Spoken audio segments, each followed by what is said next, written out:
the SEC Insider Hit. Presented by your local Farm Bureau Insurance agent. Go local. Go with a home team.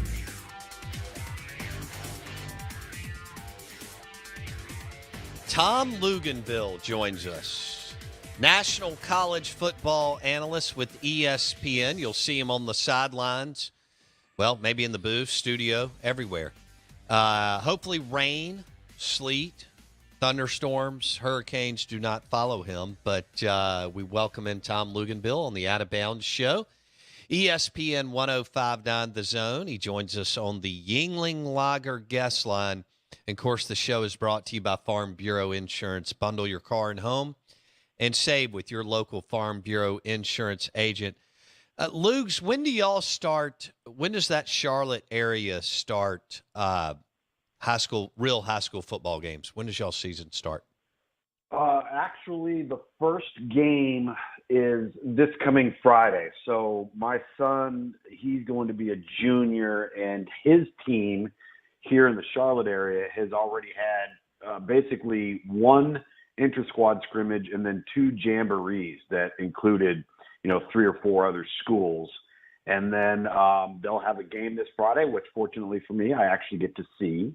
And then unfortunately the following week, I have a high school game doubleheader for week 0 as we kick off the college football season. But then I'll also get to see him play the following week because my opening game is Clemson and Georgia Tech on Labor Day night, which means I don't have to travel on a Thursday, and this is a game on a Friday. So this will be my first time actually getting to see 2 of his games in one season. That's exciting. Okay. I know. That's super cool. Who are you calling in the doubleheader, the high school doubleheader? Yeah, you had to ask me that now, didn't you? I've got Arlington Martin, all right, versus Lake Travis, all right, in the Dallas area. Yeah. And that one should be that is 2 really, really good football teams. So I'm excited about that. And then I've also got, let me see here, what's my second one? I got a day in between. I've got a Thursday game, and then I've got a Saturday night game. Okay. Hold on here. Give me Duncanville and South Oak Cliff. So I've got 5 6A high school football in Texas. 2 games. I'll feature quite a few high-profile prospects and actually really good, evenly matched football teams. And that's kind of the wish, when we have our high school kickoff weekend, is you want to avoid the blowouts. But it's so hard because you don't know what you're going to get. But we've got a great lineup. We've got Mill Creek and Norcross in Georgia. We've got St. Joseph's Prep out of Pennsylvania taking on St. Thomas Aquinas. Los Alamitos and Malachi Nelson taking on American Heritage out of Florida. There's some really, really good high school matchups. Yeah. All right. That's exciting. Tom Luginbill on the Out of Bounds show. We'll stay on high school. Chris Parson did commit to Mississippi State on Friday afternoon. I guess you saw that? Mm-hmm. So I think about our conversation on him last week and how we were kind of trying to equate it to the run game. And I had read that it kind of gotten through the grapevine that both Lincoln Riley and Cliff Kingsbury have really been urging Mike Leach to say, hey, man, get a more athletic guy. Get a more athletic guy. It's going to cause a lot of problems. Maybe there's some truth to that notion.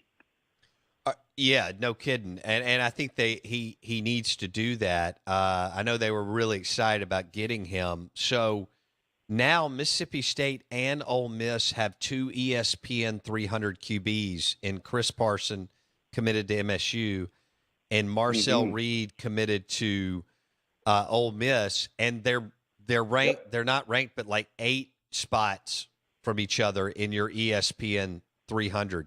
Describe the difference in the 2 or similarities in the 2 stylistically, Tom.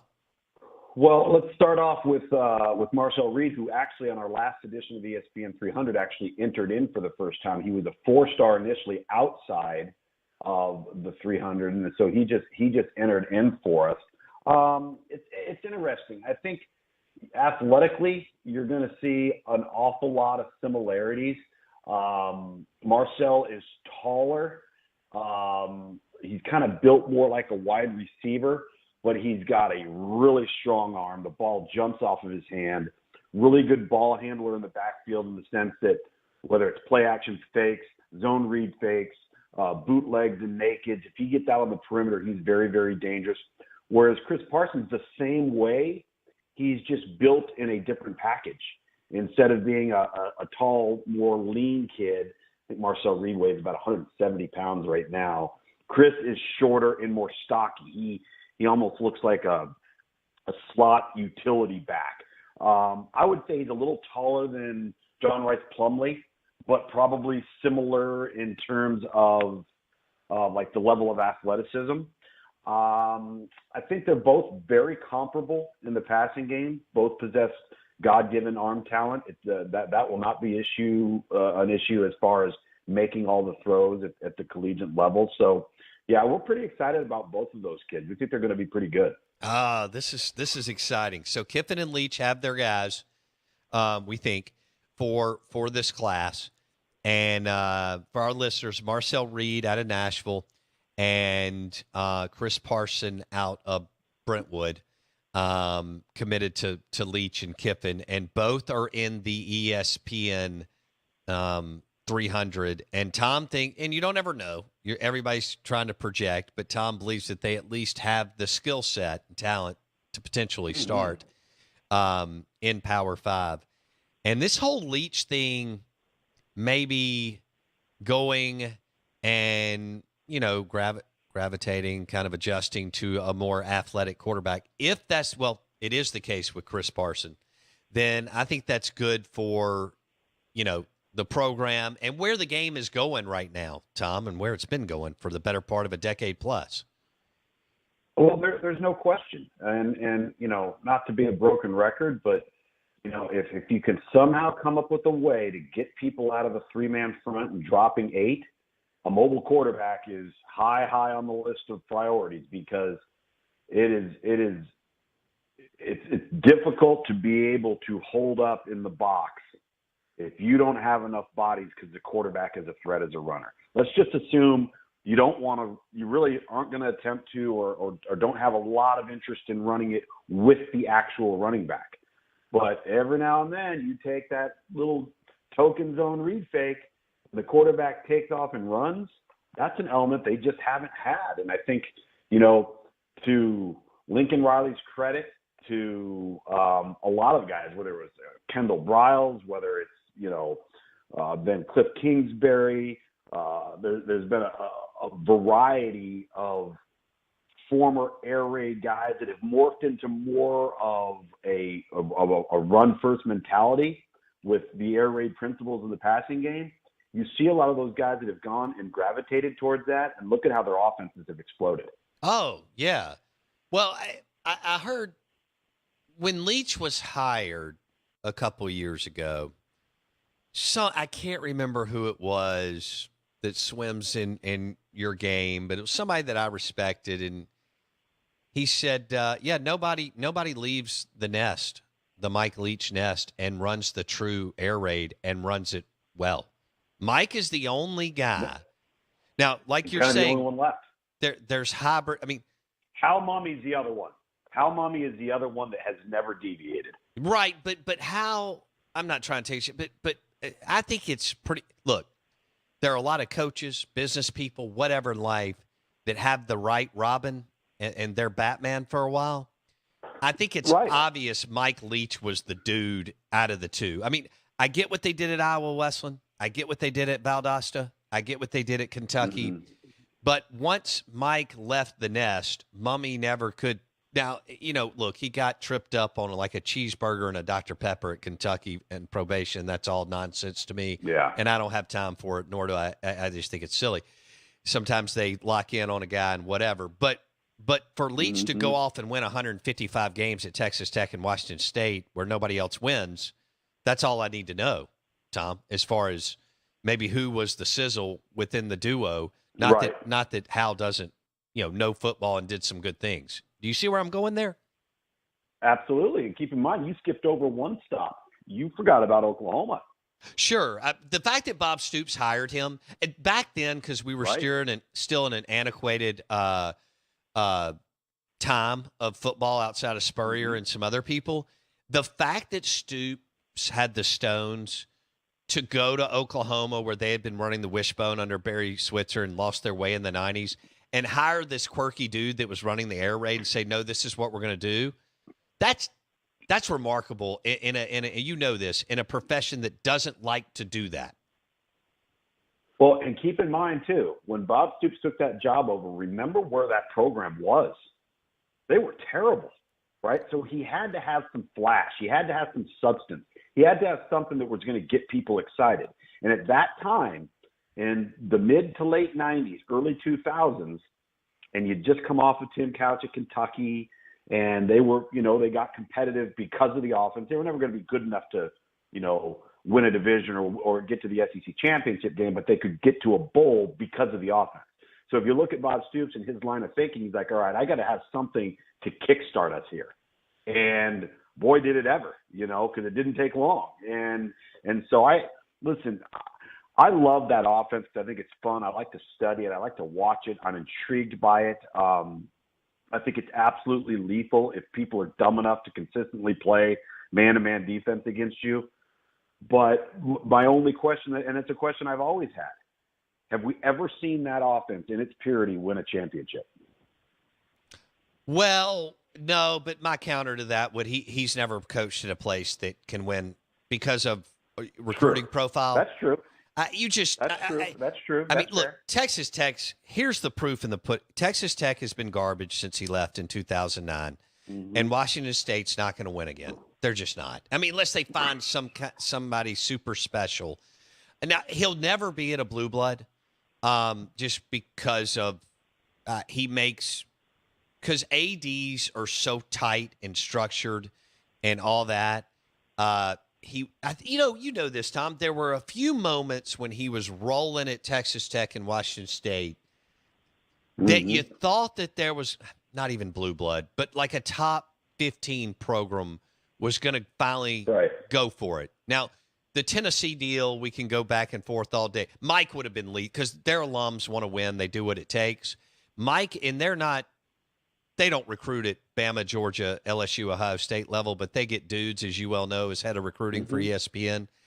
If you would have dropped him there, I think it would have been fascinating to see what he could have done maybe over a 4 to 6 year stretch, even if you could bottle one team to be special, because that's what all the programs are trying to do outside the ones I just referenced, in my opinion. Right, and I think, with the Tennessee deal, as toxic and as dangerous as that place has been, I think one of the reasons why he didn't want to be involved in that is he doesn't want to deal with all the hands in the cookie jar, right? That's not him. I mean, he's not going to put up with that nonsense, and that's an unnecessary daily headache that he just loves coaching football, loves the kids. We know how quirky he is. He doesn't want to get involved in all that politics and all of the crap that goes on outside of the building. That's just not him. No, he would never put up with what's gone on at, let's just say Tennessee, Nebraska, Texas, Michigan, Texas, and some other programs that have bottled it at times. But I know you've been around him. I've been around him enough now. He is absolutely not going to answer to boosters, Tom. He runs his program, period, end of discussion. Exactly. He wants – and you know what? Nor should he. Right. Nor should he. And so pick wisely where you want to coach. Go where you want to be happy. Have you noticed it's always an outlier location? Pullman, Washington, Lubbock, Starkville, right? Iowa Wesleyan, Valdosta. And that's just kind of – that's it. That works for him. Well, and so let's move to – it's funny we're talking about boosters, meddling, and so on. And boosters can be very, a tremendous asset. But Tom Luginbill on the Yuengling Lager guest line, we were talking about Lane Train. And coming out of the weekend, there's even more buzz around this Altmaier Jackson Dart thing. And people believe that Altmaier is more accurate. He's not as athletic. but he's more accurate, and he may be more of a gamer. Now, quantifying all that, we'll see what happens, whatever. But we've had some of our listeners say, oh, no, it'll be Dart, period, because the boosters did an NIL deal. I actually say, no, it will not. Lane is like Mike. Lane is going to run his program, and whoever he believes, and again, this could be 5 games into the season because of their schedule, but once they get to at LSU and at A&M, they're going to have to find the guy because those are 2 extremely difficult road trips back-to-back. Lane's going to play whoever in the hell Lane wants to play, Tom. You agree or disagree? Absolutely.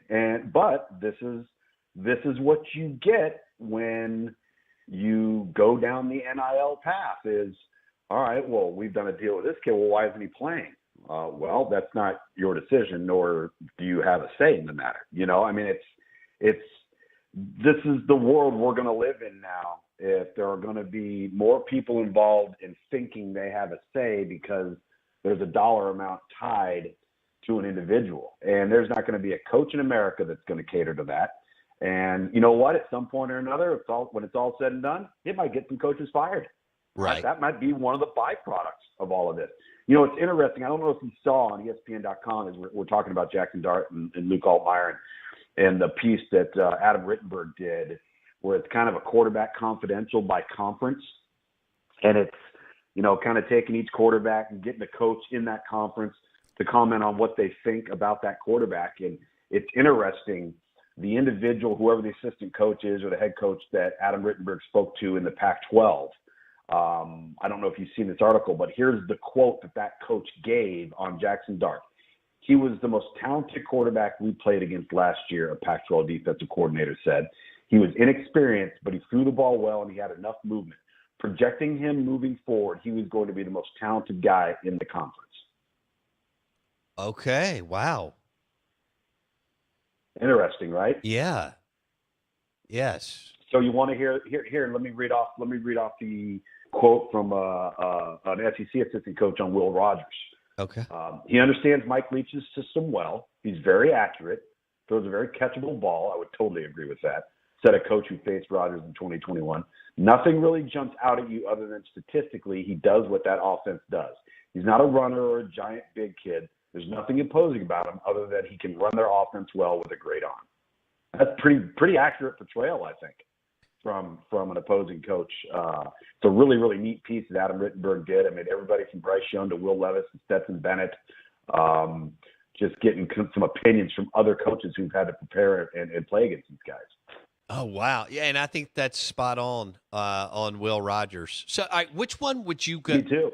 With knowing Lane Kiffin the way you do, knowing what Lane likes, and of course Lane has proven that he can win with all sorts of different shapes and sizes at QB, both at Blake Sims, yes, Jacob Coker, yes. Holy smokes! I mean, but that's with having elite players around those guys. True. That's the one little asterisk that always needs to be added. Is okay, were those guys difference makers? No, but everybody in the hall was. That it's like Stetson Bennett. So. Yeah. Will Lane go? What do you think? Does Lane go with more of a gun, not total Brett Favre gunslinger, but Dart's got some of that in him, or he got a lot of it. Or a lot, or more of an Altmaier who's more accurate, not as athletic, but then people keep talking about how he's a gamer and competitive nature and all this. How do you see that, Tom? I've always been a firm believer, Bo, that you go with the most efficient player that runs the offense. And if you get a feel for how your team responds to one or the other guy, you have to take that into consideration. Because it's always going to be easy to take the more talented kid. It's always going to be easy to say, man, this guy can do some stuff the other guy can't do. And you get tempted by it. You get lured by it. And so what you've got to be careful is while that's happening, all right, you can't be ignoring the guy that's over here that's just playing pitch and catch. The ball never hits the ground. They go up and down the field. He scores points. Those steps, I mean, you can't – it's hard, and you reference it. In the NIL era, you've got external pressure now that you didn't used to have, not just on the coach, but on the actual players themselves. And I just think you've got to adhere to the winning principles of the position. Do you move the offense? Do you complete the ball? Do you score points? And if that means you're not as talented as the other guy, but that's what you do, and he doesn't do it as often as you do, then you need to be the starter. Tom Luginbill, National College Football Analyst with ESPN. He joins us on the Yuengling Lager guest line. Stetson Bennett, you expect him to take a step back or two or get better? How do you see that? I don't. I think he's going to be just fine. I think he knows who he is. He knows who he isn't. He knows he doesn't have to wear an S on his chest. I think they're going to be better than people give him credit for. Now, listen, do you just automatically replace George Pickens? Probably not. But I think they're going to be fine. They're going to be fast. They're going to be athletic. The more people disrespect him, I think the better he gets. If people will just start praising him, maybe he would have a lapse. You know what I'm saying? Like if everybody would be patting him on the back and telling him he's arrived and accepting him as a national championship winning caliber player, and maybe that's different. But because people don't do that, I think that's what drives him. I think that's why he'll be as good, if not better. I want to wrap it up with I've only got 2 minutes, but it's kind of a curveball here. Keaton Thompson signed with Dan Mullen. Didn't work out once Moorhead got in there. He has hung around Virginia and had a monster year last year as he ran the ball a lot too, but wide receiver, maybe he'll be a flex tight end at the NFL level. I don't know. Oh, yeah, he's fun to watch. Okay. He's at Virginia. He's now on NFL boards. Tell our listener, and he had a really good year running the football and catching the football. Do you think he's got a good opportunity to have an NFL career, Tom? I do. I don't know where you would necessarily put him because while he has height and length, he does not weigh very much. And so, and I saw him at ACC Media Days in person. He was one of the players that Tony Elliott brought down along with Brendan Armstrong. He is literally a human Swiss Army knife. I had them against Notre Dame last year, and when you start to watch the tapes preparing for that game, one snap he's playing at quarterback, one snap he's standing next to the quarterback. The next snap he's standing next to the quarterback, and then he motions out of the backfield. And now he's in the slot. Next snap he's lining up out wide. He's got red zone potential because he's a good athlete. He's got good body control, and he can jump and go get the ball. So I think he's one of those guys that we constantly got to account for and know when the huddle breaks, where is he? Now, I think throughout the pre-draft process, there will be a lot of testing, timing, weight, strength questions about him, and we'll see how he passes those tests. It'll be interesting to see what happens there. I hope he has a big year. He's a good kid, and he's hung in there. And now I agree. Probably going to walk away with 2 degrees from UVA, which is not a bad thing, undergrad and grad, because he's like a 6-year, which is awesome. Tom Luginbill, thank you, buddy. Have a great week. We'll talk next week. You too, man. See ya. Lugs on the Yuengling Lager guest line, brought to you by Havana Smoke Shop. 2 locations in Jackson, I-55 North, and across from Shaggy's at the Reservoir. Premium cigars, Havana Smoke Shop. 2 locations in the metro area. You're listening to 105.9 The Zone ESPN, the Out of Bounds Show.